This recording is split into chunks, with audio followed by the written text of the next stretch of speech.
গিন্নি, তুমি তোমার কাজকর্ম করে নিও। হ্যাঁ, দুপুরে ফিরবো, দোকানে গেলাম আমি, ঠিক আছে? আচ্ছা ঠিক আছে, সাবধানে যেও আর ভালোভাবে বেচা কেনা করো, কারোর সাথে বিবাদে জড়িও না আবার। না গো গিন্নি, আমি কারোর সাথে বিপদে জড়াবো না। এখন আমি আসছি, তুমি তোমার কাজকর্ম করে নিও, কেমন? ওগো, শুনছো?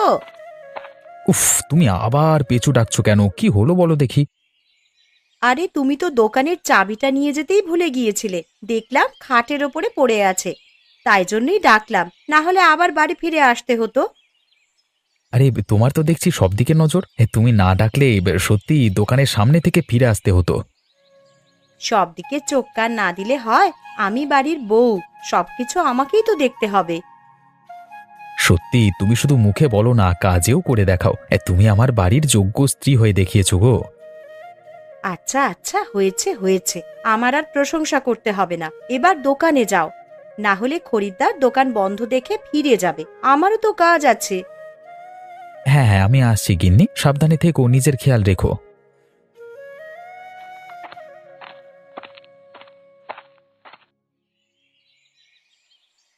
হ্যাঁ, জমিদার মশাই, আমি ভেতরে আসতে পারি? আরে হ্যাঁ হ্যাঁ, ভেতরে আসুন। কিছু দরকার আছে নাকি? আপনার চাষবাস ঠিকঠাক চলছে তো?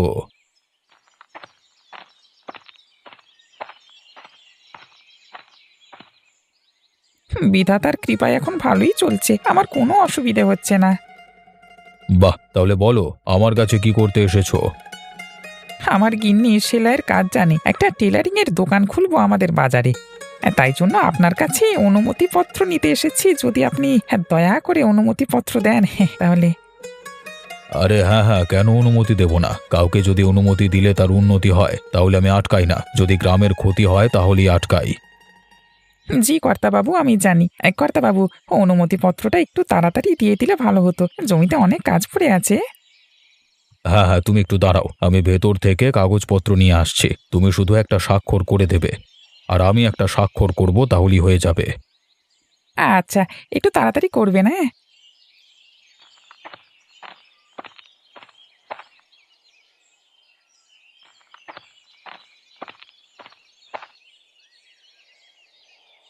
এই যে তোমার অনুমতিপত্র নিয়ে চলে এসেছি, সবকিছু লেখালেখি করাই আছে, একবার ভালো করে পড়ে দেখে নাও।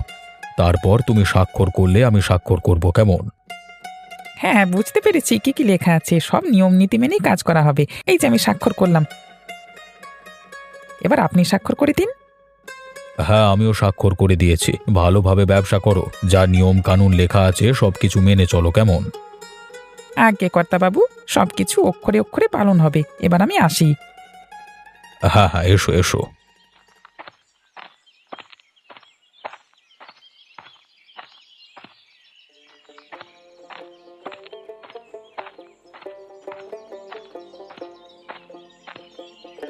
দাদা, কোথায় গিয়েছিলে এদিকে? তোমার হাতে ওই কাগজটা কিসের? একবার জমিদার মশাইয়ের কাছে গেছিলাম, তোর বৌদি টেলারিং এর কাজটা ভালোই শিখে গেছে, তো তাই জন্য কাল থেকে একটা দোকান খুলেছি বাজারে, ওটারই অনুমতিপত্র আনতে গেছিলাম। এ তো ভারী খুশির খবর। কই, আমরা তো কিছু জানি না। সবকিছু কি গোপনে গোপনে হচ্ছে নাকি? আরে না না, তেমন কিছু নয়, এই তোদের কাছ থেকে আবার কি লুকুবো? হ্যাঁ, হঠাৎই কালকে রাত্রে দুজনে বসে ঠিক করলাম সবকিছু, মানে হঠাৎই হয়ে গেল। ভালো ভালো। তাহলে তোমায় একটা প্রস্তাব দিই, ভালো করে শুনলে দুজনেরই লাভ, কেমন? কি প্রস্তাব রে? আমার তো কাপড়ের দোকান, আর বৌদির টেলারিং এর দোকান। আমার কাছ থেকে কেউ কাপড় কিনলে সেলাইয়ের জন্য পাঠাবো বৌদির দোকানে, আর বৌদির খরিদ্দার কাপড় কিনতে চাইলে বৌদি পাঠাবে আমার দোকানে। এতে দুজনেরই ফায়দা থাকবে, কেমন? বুদ্ধিটা ভালো দিয়েছিস, এটা তো আমি ভেবে দেখিনি। ব্যবসায়ী মাথা, এসব বুদ্ধি মাথায় না থাকলে ব্যবসা কবেই লাটে উঠে যেত। আচ্ছা ঠিক আছে, এসব তো হবেই, আমি তোর বৌদির সাথে কথা বলে নেব। এখন আমি বাড়ি যাই রে, তারপর আবার জমিতে যাব, অনেক কাজ আছে।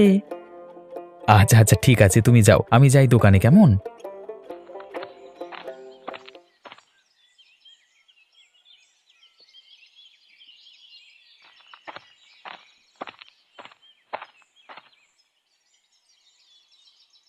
কি ব্যাপার গিন্নি, তোমার মুখটা বাংলার পাঁচের মতো হয়ে আছে কেন? মন খারাপ নাকি? হ্যাঁ, ওই মন খারাপই বলতে পারো। কেন গো, তোমার কি হয়েছে গিন্নি? কিসের জন্য মন খারাপ তোমার? আমার সব শাড়ি ছিঁড়ে গেছে, একটাও ভালো শাড়ি নেই, আমায় একটা শাড়ি এনে দিতে হবে। এই তো কয়েক মাস আগে 10টা শাড়ি কিনে দিলাম, ওই শাড়িগুলোও ছিঁড়ে গেছে গিন্নি। না না, ওগুলো আছে, তবে বাড়িতে পরারগুলো ছিঁড়ে গেছে। আমার জন্য 2খানা শাড়ি এনে দেবে। আরে যেগুলো তোলা আছে ওখান থেকে নিয়ে পরো না, কিছুদিন পরে এনে দেব।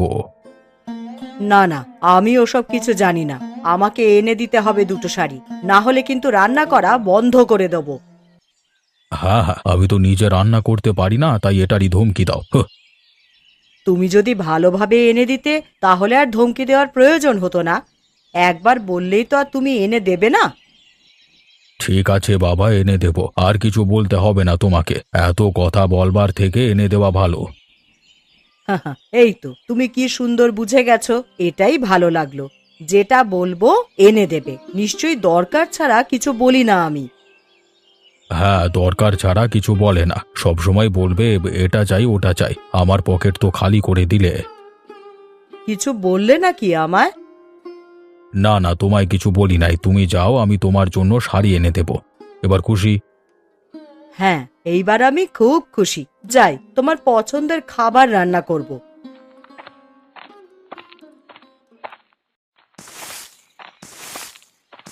হ্যাঁ গিন্নি, কই তুমি? তোমার টেলারিং এর দোকান অবশেষে অনুমতিপত্র পেয়ে গেছে। হ্যাঁ হ্যাঁ। বাহ, তাহলে তো আগামীকাল থেকেই টেলারিং এর দোকান শুরু করে দেব। হ্যাঁ হ্যাঁ, আমি ওটাই ভেবেছি, এই কাল থেকে শুরু করা হবে। হ্যাঁ দিদি, টেলারিং এর দোকান খুলবে নাকি গো? কই, আমরা তো কিছু জানি না। আরে কাল রাত্রে হঠাৎই ঠিক হয়েছে, তাই তো জানাতে পারিনি। একটু আগে ইমরানের সাথে দেখা হয়েছিল, ওকেও বললাম আমি। টেলারিং এর দোকান খুলছেন, শুধু শুধু তো ছেড়ে দেব না। বৌদির হাতে তৈরি বিরিয়ানির দাওয়াত চাই কিন্তু। হ্যাঁ হ্যাঁ, দাওয়াত তো দেবই, তবে আজকে নয়, কালকে রাত্রিবেলায় দাওয়াত দেব। আগে দোকানটা উদ্বোধন হোক। সে তুমি যেদিন হোক দাওয়াত দেবে, তাতে আমাদের কোনো অসুবিধা নেই। শুধু বৌদির হাতের তৈরি বিরিয়ানির দাওয়াত চাই। কেন, আমার হাতের তৈরি বিরিয়ানি কি এতই ভালো? বললে তো আর বিশ্বাস করবে না তুমি, তবে তোমার হাতের বিরিয়ানি যে খাবে সেই প্রশংসা করে যাবে। তাই জন্যই তো বিরিয়ানি ছাড়া আর অন্য কিছুই খাবো না। হ্যাঁ হ্যাঁ, দেওয়া হবে দাওয়াত, হ্যাঁ কালকে রাত্রিবেলায়। আচ্ছা গিন্নি, আমি একবার জমিতে গেলাম, হ্যাঁ দেখি টুকটাক কাজগুলো করে আসি, আজকে এত দেরি হয়ে গেল। হ্যাঁ যাও, সময় মতন চলে এসো কিন্তু। তুমি এলে তারপরেই আমি খাবো। হ্যাঁ গো গিন্নি, হ্যাঁ আমি ঠিক সময় চলে আসবো।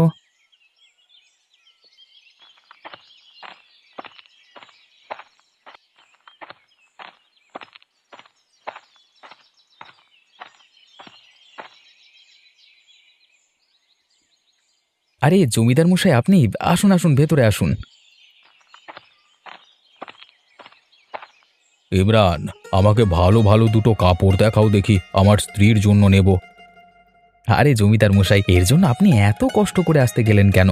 আমাকে বললে আমি তো শাড়ি নিয়ে চলে যেতাম আপনার বাড়িতে। আরে না না, সেটা করলে গিন্নি আরো ক্ষেপে যাবে, আমাকে নিয়ে আসতে বলেছে। জানোই তো আমি বাইরে যতই হম্বিতম্বি করি, বউয়ের কাছে সবাই ভিজে বেড়াল। হ্যাঁ, কথাটা ঠিকই বলেছেন আপনি, বউয়ের কাছে সবাই ভিজে বেড়াল। এই আর বেশি কথা না বাড়িয়ে ভালো ভালো কাপড় দেখাও দেখি। এই যে আমার দোকানের সবথেকে সেরা সেরা শাড়ি আপনার সামনে রেখে দিয়েছি, আপনার যেটা পছন্দ সেটাই বেছে নিন। এই দুটো শাড়ি আমার খুব পছন্দ হয়েছে, কি সুন্দর, এই দুটো শাড়ি আমাকে দিয়ে দাও। আর কত টাকা দাম হচ্ছে? এই দুটো শাড়ি মিলিয়ে আপনার দাম পড়বে 200 টাকা, একটার দাম 120 টাকা আর একটার দাম 80 টাকা। আচ্ছা ঠিক আছে, এই নাও টাকা ধরো। মনের মতো শাড়ি কিনতে পেরেছি এবারে, বুঝলে? জমিদার মশাই, আপনি এমন সময় কাপড় কিনতে আসবেন, হ্যাঁ তাহলে ধীরে সুস্থে কিভাবে দেখে নিতে পারবেন, দেখলেনই তো আপনি। হ্যাঁ, ওটাই করতে হবে। আচ্ছা ঠিক আছে, দুপুর হয়ে গেছে, এখন যাই, পরে কথাবার্তা হবে। আবার আসবেন জমিদার মশাই। হ্যাঁ হ্যাঁ হ্যাঁ, নিশ্চয়ই আসবো, তোমার দোকান থেকেই তো শাড়ি কিনি।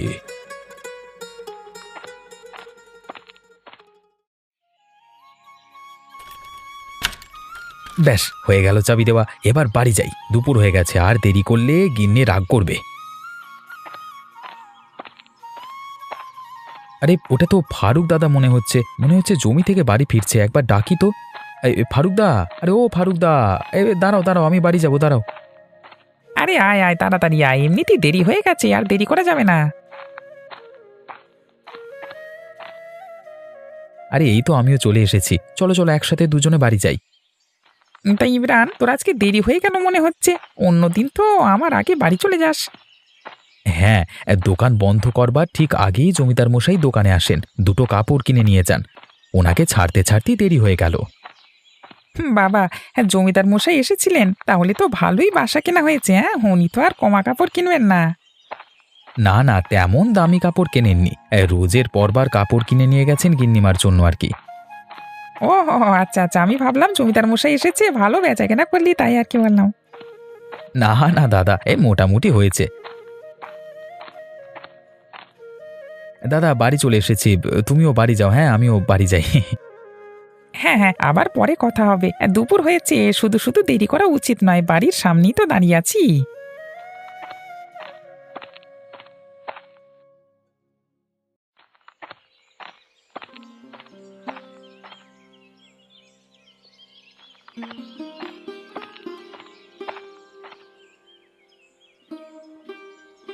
ও, তোমরা খাওয়া দাওয়া করছো? এই রে, আমি ভুল সময়ে চলে এলাম তাহলে। আরে না না বৌদি, এসো এসো, তুমি চা খেয়ে যাবে। গিন্নি, বৌদিকে একটু চা করে দাও তো। আরে না না, আমি খেয়েই এসেছি বাড়ি থেকে, এখন আর খাবো না। দিদি, অল্প করে কিছু খাও, আমাদের বাড়িতে এসেছো, কিছু তো খেয়ে যেতেই হবে। পরে একদিন খাবো না হয়, আজকে যেটা বলতে এলাম, রাত্রিবেলায় আমাদের বাড়িতে বিরিয়ানির দাওয়াত দিচ্ছি। নতুন টেলারিং এর দোকান খুলেছি তো, তাই জন্যে আপনাদের দুজনের নিমন্ত্রণ রইল। বৌদি, তুমি রান্না করছো তো? তোমার হাতের বিরিয়ানি না হলে কিন্তু খাবোই না, তোমার হাতের বিরিয়ানি কিন্তু সেই খেতে হয়। হ্যাঁ হ্যাঁ, ও ঠিকই বলেছে, বিরিয়ানি কিন্তু তোমাকেই রান্না করতে হবে। তোমার হাতের বিরিয়ানি স্বাদ, বাপরে! হ্যাঁ গো হ্যাঁ, আমিই রান্না করব, তোমরা তৃপ্তি করে খেও। তাহলে তো ভালোই হয়, আর কোনো সমস্যাই থাকলো না। আর বৌদি, দাদা বলেছিল, মানে কালকে যেটা দাদাকে বললাম। হ্যাঁ, তোমার দাদা আমায় বলেছে, কোনো অসুবিধা নেই, ওইভাবেই কাজ করব। তাহলে তুমি আর আমি দুজনেই ফায়দাতে থাকব। হ্যাঁ বৌদি, ওই জন্যই বলেছিলাম দাদাকে, যাতে ভালোভাবে ব্যবসা করতে পারি। আচ্ছা, তাহলে নিমন্ত্রণ থাকলো কিন্তু, কেমন? সময় মতন আমাদের বাড়িতে চলে যাবেন। এখন আমি যাই, আজকে দোকান খুলছে, বসতে হবে তো।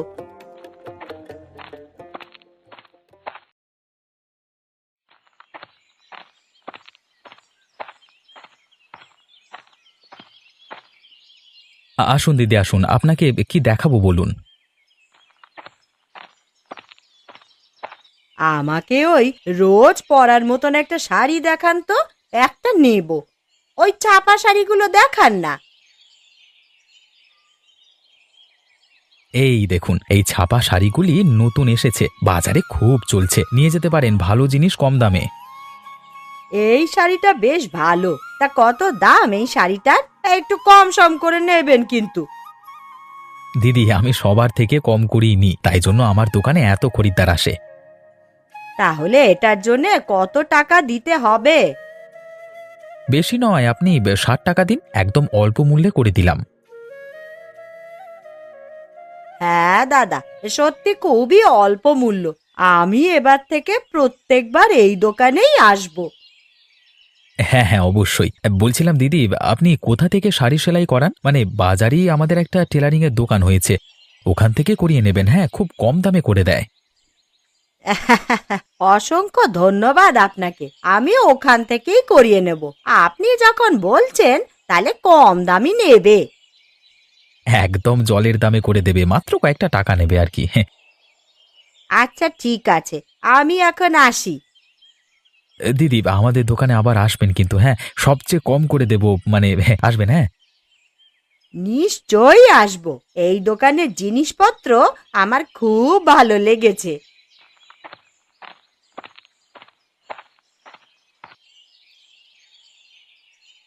তো দিদি, আমার একটা শাড়িতে একটু সেলাই ধরিয়ে দিতে হবে, খুব তাড়াতাড়ি দরকার, আপনি করে দিতে পারবেন? জি, করব বলেই তো দোকান খুলেছি। আপনার কবে লাগবে বলুন? আমার তো পরশু দিনই লাগবে। অনেক টেলারিং এর দোকানে গেলাম, তা বললো হবে না। আপনি পারবেন তো? আপনি নিশ্চিন্তে থাকুন, আমি পরশু দিনই আপনাকে দিয়ে দেবো। আপনি ঠিক সময়ে চলে আসবেন। কই শাড়িটা আমাকে দিন। এই যে শাড়ি, পরশুদিন বিকেলে আমি নিয়ে যাব, কিন্তু তার আগেই করে রাখবেন। হ্যাঁ, আর কত টাকা নেবেন? হ্যাঁ হ্যাঁ, তার আগেই হয়ে যাবে, বেশি না, আপনি 10 টাকা দেবেন। আপনি কালকে বিকেলেই চলে আসুন। বাবা, এত তাড়াতাড়ি দিয়ে দেবেন? আপনি শাড়ি বিক্রি করেন, আমার একটা বেনারসি লাগতো। না না, আমি শাড়ি বিক্রি করি না, তবে দোকান রয়েছে বাজারে, ওখান থেকে নিতে পারেন। একদম জলের দামে শাড়ি পাবেন। না না, এই কম দামটাও লাগবে না, আমার ভালো বেনারসি চাই, ও তাতে যত দামই হোক না কেন দেব। আপনি একবার দোকানে যান, কম দাম থেকে একদম অনেক বেশি দাম পর্যন্ত শাড়ি দেখতে পারবেন। আর শাড়ির গুণগত মান আপনি নিজেই দেখে নেবেন। এটা ধন্যবাদ আপনাকে। আমি তাহলে কাল বিকেলে চলে আসবো। হ্যাঁ, আপনার দোকানে শাড়িটা দিয়ে দেবেন। আর তারপরে একবার আপনার দাদার দোকান থেকে বেনারসি কিনে নিয়ে আমি চলে যাব। হ্যাঁ, কোনো অসুবিধে নেই, আমি দাদাকে বলে রাখবো। অসংখ্য ধন্যবাদ আপনাকে। আমি এখন আসি। হ্যাঁ, ভালো করে কাজ করুন। হ্যাঁ।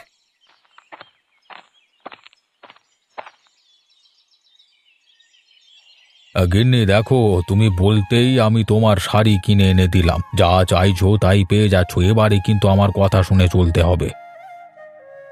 তা আমি তো সব সময় তোমার কথা শুনে চলি গো, তোমার কথার অবাধ্য তো আমি হই না। সে সুযোগ তো আমি দিই না, তবে আমি তোমাকে আবারও বলে দিচ্ছি। তোমার পাত যে খালি হয়ে গেছে গো, তোমাকে আর একটু ভাত দিই? না না, আমাকে আর ভাত দিতে হবে না, আমার পেট ভরে গেছে, এবার আমি একটু বিশ্রাম নেব। ওই তো একটুখানি ভাত খেলে, আর একটু দিই, তোমার তো পেট ভরবে না। হ্যাঁ গো গিন্নি, আমার পেট ভরে গেছে, আর ভালোভাবেই ভরে গেছে। তোমাকে এসব নিয়ে চিন্তা করতে হবে না, আমার আরো ক্ষুধা লাগলে আমি নিজেই নিয়ে নিতাম। আচ্ছা, এবার বিশ্রাম করবে তো? তাহলে ঘরে যাও, আমি খাওয়া দাওয়া করে নি। হ্যাঁ হ্যাঁ, তুমি খেয়ে নাও, আমার তো খাওয়া হয়ে গেল। আর বললে না তোমার শাড়িগুলো কেমন হয়েছে, আমি পছন্দ করে নিয়ে এলাম তো। এই শাড়িগুলো আমার খুবই পছন্দ হয়েছে। তোমার পছন্দ যে এত ভালো তা তো আমি জানতামই না। দেখে মনে হচ্ছে শাড়িগুলো অনেক দামি। তা তুমি এত দামি শাড়ি নিয়েছো কেন গো? আমার গিন্নিকে আমি শাড়ি উপহার দিচ্ছি, একটু ভালো না দিলে হয়? এখন থাক সব কথা, দুপুর হয়েছে, তুমি খেয়ে নাও, আমি ঘরে গেলাম, ঠিক আছে? আচ্ছা ঠিক আছে, তুমি এবার তাহলে বিশ্রাম করো।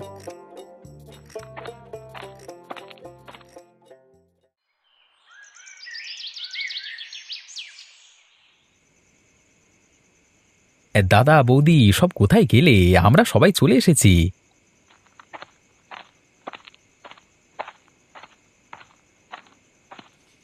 এই যে রান্না বান্না চলছে, হে তোমরা এসে বসো। হ্যাঁ ফারুকদা, সোফিয়া দিদি কি রান্না করছে নাকি?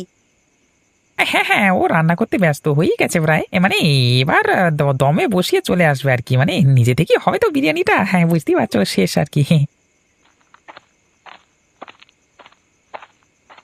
হ্যাঁ হ্যাঁ, তোমরা দুজন তাড়াতাড়ি এসো, সবাই মিলে বসে তো গল্প করব। একা একা তো আর বসে গল্প করা যায় না।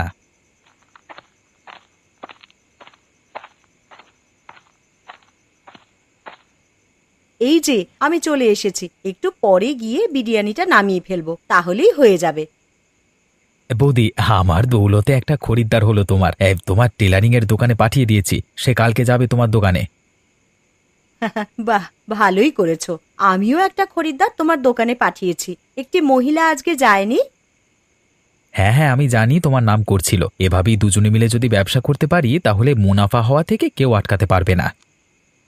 হ্যাঁ, আমরা এইভাবেই ব্যবসা করব, আমাদের আর্থিক উন্নতি হবে আর জীবনযাত্রাও উন্নত হবে। দেখ ভাই ইমরান, আমি অত পড়াশোনা জানি না, এই ব্যবসার ব্যাপারগুলো আমার মাথায় ঠিকঠাক ঢোকে না। তোর বৌদি ব্যবসা করছে, তুই একটু সাহায্য করিস। হ্যাঁ অবশ্যই, আমি তো সাহায্য করব। আমি চেষ্টা করছি দুজনেরই যাতে মুনাফা হয়।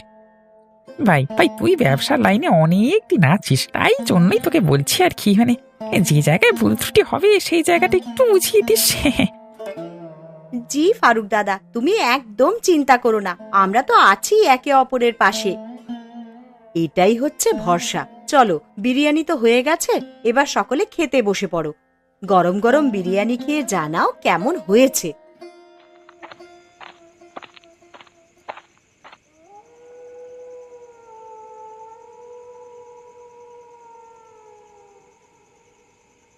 আমি মাঝখানে এই হাঁড়িটা রাখলাম, যার যা লাগবে একটু করে তুলে নেবে। যে হাতে খাচ্ছ তার অপর হাতে তুলে নেবে। হ্যাঁ হ্যাঁ, নিজেদেরই তো ব্যাপার, সবাই মিলে খেতে বসলে খাবার মজাটাও দ্বিগুণ হয়ে যায়।